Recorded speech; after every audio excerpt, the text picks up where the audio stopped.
DFCS staff, and thank you for joining me for this month's DFCS Discourse.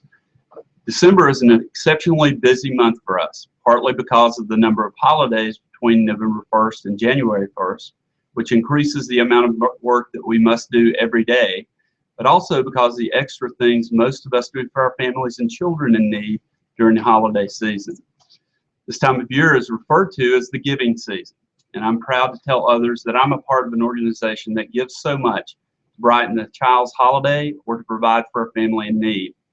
The kindness you extend gives great comfort to many Georgians who may not have seen the best of humanity this year, and I thank you for that. In looking at the questions that you've submitted, I've noticed that there are a couple of trends. First is pay increases, and second is caseworker safety.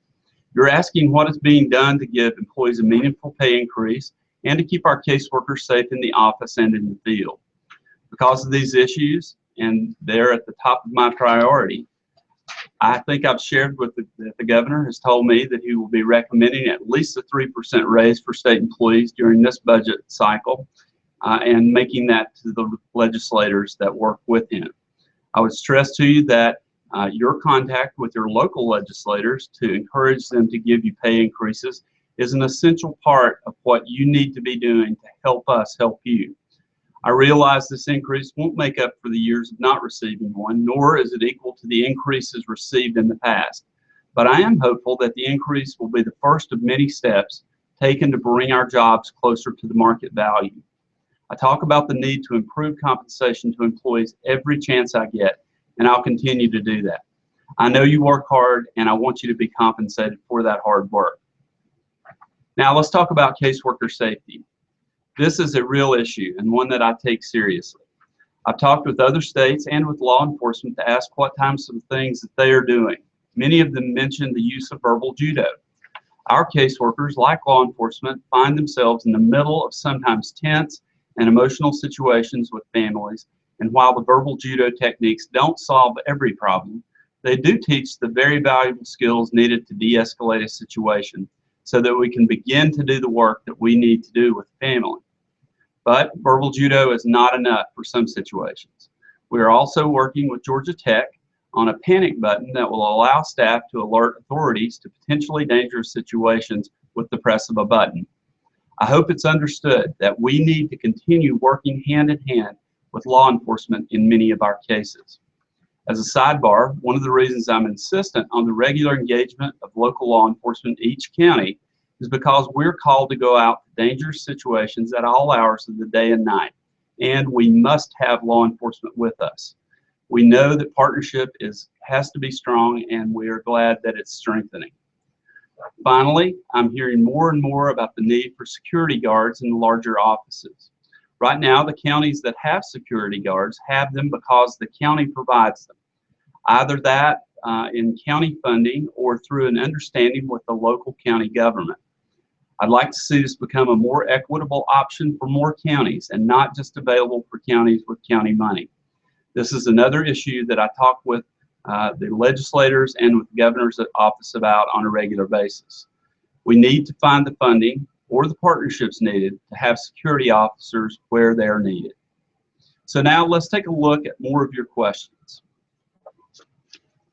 First question asks, do we have to wait until an incident occurs before the safety and the well-being of workers and clients are ensured? I've already had a client, when angry, take the drop box and throw it at the office window. I would suggest to you that any time that you witness a hostile client, you should immediately tell your office manager or talk with your county director or your supervisor so that they can take the steps needed to get the situation under control, but to also notify law enforcement to have them come and assist as needed. The next question asks, when will overtime be offered again? I'm racking up comp hours from staying later than my normal time to complete additional work assignments. It would be nice to be able to earn overtime instead. While we have used overtime in the past, we have done that to deal with urgent issues primarily when we had very serious backlogs. At the time also we had additional money to be able to do that. We have in the last year hired a lot of staff, which has depleted the amount of money that we would be able to use for such a strategy.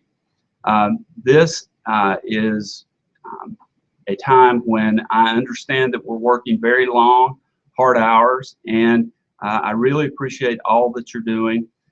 We hope that by hiring additional staff, it will allow you to have the time that it is needed to be able to do your work, but then also be able to take the comp time that you amass in doing that work. The next question comes from an OFI caseworker, and they ask, how will you implement equal training across the board for all counties? Sometimes you tend to find that the work is inconsistent.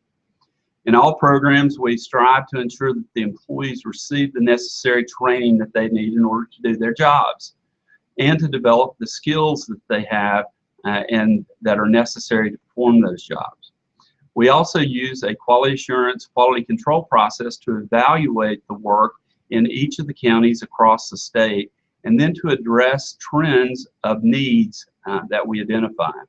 Locally, we depend on our supervisors to assess the knowledge of their staff and build confidence.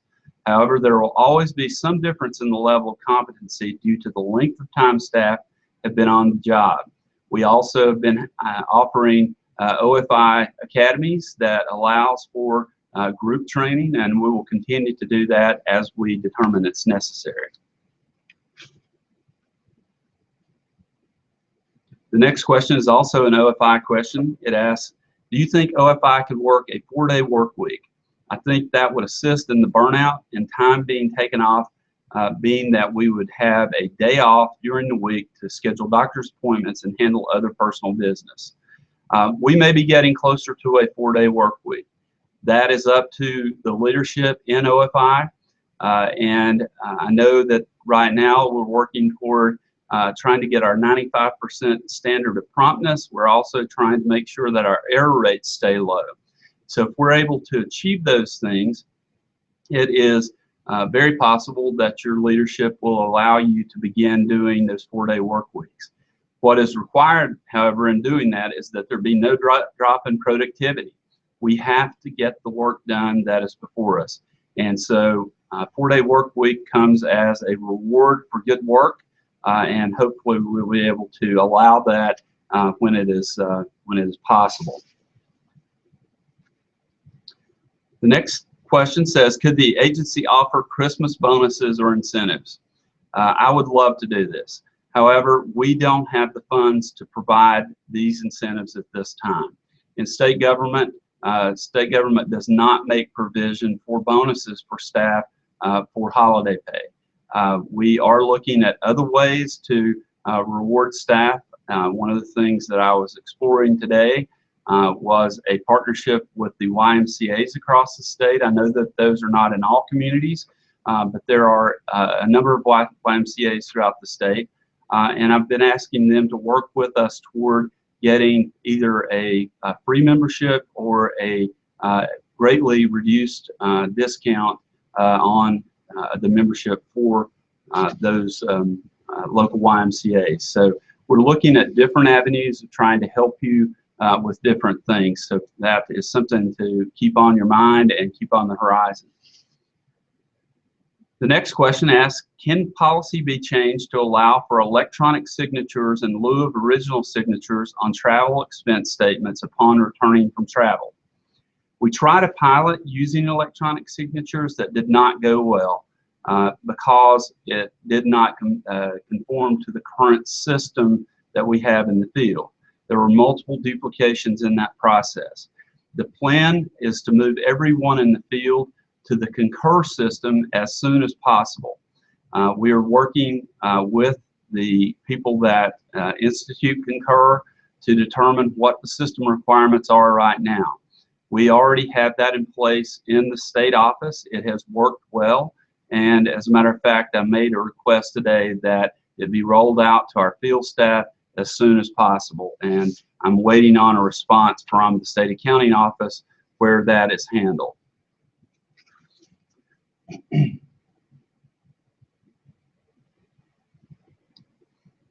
The next question is, why did we need a new phone? Nothing was wrong with the other one. Major factors influencing our decisions to move from the Nokia Windows phones to the HTCs were, first, the software on the new phones allows for better monitoring and control of the devices. The second is that we were able to negotiate the upgrade for no money, which saved us about $120,000. Also, for future projects such as the panic button, the HTC 8.1 Windows phone will ensure all users have the latest software installed so that the application works properly. The next question is, what happened to the 500 case managers for the entire state that were promised earlier this year? First, I want to talk to you about child welfare staffing. In terms of child welfare staff, the governor is committed to providing funds for 175 child welfare caseworkers in state fiscal year 2015, state fiscal year 2016, and state fiscal year 2017. So there are 2 years, at 2 years into a 3-year plan to add 175 staff for each of 3 years. We have added 458 staff across the state in the 18 months that I have been here as director, and we're looking to get an additional 175 hopefully in the upcoming legislative session. We also are working with the governor's office to identify funds for additional staffing in the Office of Family Independence. We know that the staffing levels are not where they need to be. What we have to do in order to achieve that is to convince the Office of Planning and Budget and the governor that they're needed. John Anderson and I have spent a considerable amount of time in the recent past making that case to our counterparts at the Office of Planning and Budget, and had an opportunity to present that to the governor. At this point, I would say that those proposals were well received, and we're looking in the very near future to get the governor's budget, which will tell us whether that was actually approved. Beyond that, what we have to have is the approval of the legislature. So as the legislative session gets cranked up, again, as I do always when I talk to you, I encourage you to talk to your local legislative delegation.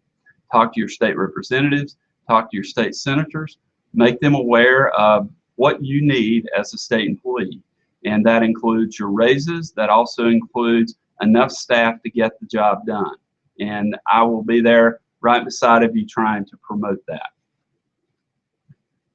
The next question is, when we often work with parents who are not willing to make changes, what is your expectation for accomplishing our mission in working with these parents? First and foremost, I expect that you do everything we need to do to ensure that a child who's come to our attention is safe. I want to stress here at this point that the safety of the child has to be paramount. I do not want you ever feeling as if that there is pressure to place the child back in the home if there are remaining obstacles, remaining safety concerns. We are required, after bringing a child into care, by federal law, by state law, to make reasonable efforts to have the child reunified with their parent. There are some exceptions to that, and in very limited cases, such as if a parent has killed a child, we can move to an expedited termination of parental rights. However, in most cases, what we have to do is we have to identify the things that brought the child into our care, and we have to also work out a plan with the parent to change the behaviors, change the problems that brought the child into care so that the child can return safely. I don't want you to be confused about our role. Our role is not to reunify children at the expense of safety of the child. Our role is to use the best techniques, the best skills that we possibly can in working with our families to resolve the issues that made the child unsafe to begin with. The next question is, why does it feel like time with my family comes second to this job? Why can't I take time off and not be stressed about returning. You know, I think it feels this way because it's the nature of our jobs in human services. I have worked in human services for 27 years. The fact of the matter is that I've never had a job that didn't require me to work more than 40 hours a week. It's just the nature of the work that we do. However, we have all been working at a higher level because we have not had enough caseworkers in either OFI or in child welfare. And so part of my efforts, a good part of every week, I spend on trying to assure that we're getting the staffing resources that we need. As we get the additional staffing resources, my hope is that you're able to set better boundaries with your supervisors around when you're available and when you're not. I realize myself, because I don't take enough time off usually, that I'm much better when I come back from having had a break. And so I want you to be able to do that. I know that that increases your productivity. It also increases the quality of the work that you do. And so as time goes on, my hope is that we get that additional staff and that we can achieve closer to a work-life balance. I think there is a myth about work-life balance. That it somehow exists in some magical land. No job that I've ever had in human services was a 40-hour-a-week job. And so part of that is just the nature of the work that we do. The next question is, why are we focused more on quantity than quality? I would say that that question is actually not a correct question. It could be misinterpreted because we value the use of data. It is not about achieving numbers. Every number is indicative of a child and family that we're working with. Data is a management tool, and we would be negligent in the work that we do if we did not look at data. But I want to stress to you, I want to stress to your leadership that the data is not the end result that we're working for. We're working for safe children.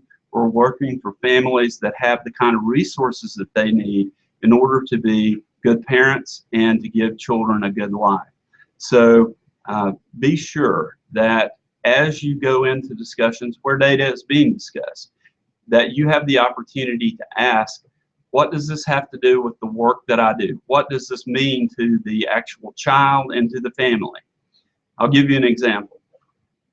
If you are a child protective services worker and you are required to make a response time, we have a goal of having 95% of our cases and investigations responded to within the prescribed time frame, which can either be immediate or 24 hours.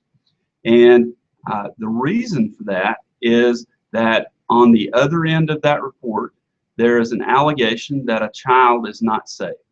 So we could either focus on the fact that we have these tough requirements of getting out very quickly to see these children, or we could focus on the value behind that. And the value behind that is the key one that we operate under, which is we have to assure safety for children first and foremost, always. I could run through a litany of those, but I think you get the point. It is not about the numbers, and if you ever begin to feel like that, talk to your supervisor about it. Have an honest discussion about why does this have such importance, and are there children, are there families behind it, and try to think yourself. I think it's very intuitive. You need to be able to think about why you're talking about the data, and it is tough, I know, but you need to think about the lives that are behind each and everything that we're talking about. And if you think hard enough and you have good discussions with your coworkers and with your supervisors, you'll very quickly be able to link up the safety of children, the well-being of families, to every number that we talk about. In closing, I want to thank you for your continued hard work. We are achieving some really positive changes. In child welfare, we've cleared backlogs that were monumental. In our OFI area, we're consistently now having timeliness above 90%. I think each week over the last several weeks, we've had over 90% timeliness. We have seen a tremendous improvement in the quality of our work in OFI. The error rate is dropping steadily. And those are things that indicate to me that we're focused on the right work and that we're about doing the work that needs to be done. And I want to thank you for that. I'm excited about all this progress. I'm excited about the new year. I think you probably share with me excitement about being able to be off for the holidays and spend some time with your family and your friends. I look forward to that myself, and I look forward to coming back after the holiday refreshed and renewed with a new commitment to serve children and families in the way that we ought to do that. I want to wish you and your families and your friends happy holidays, and thank you again for everything you do.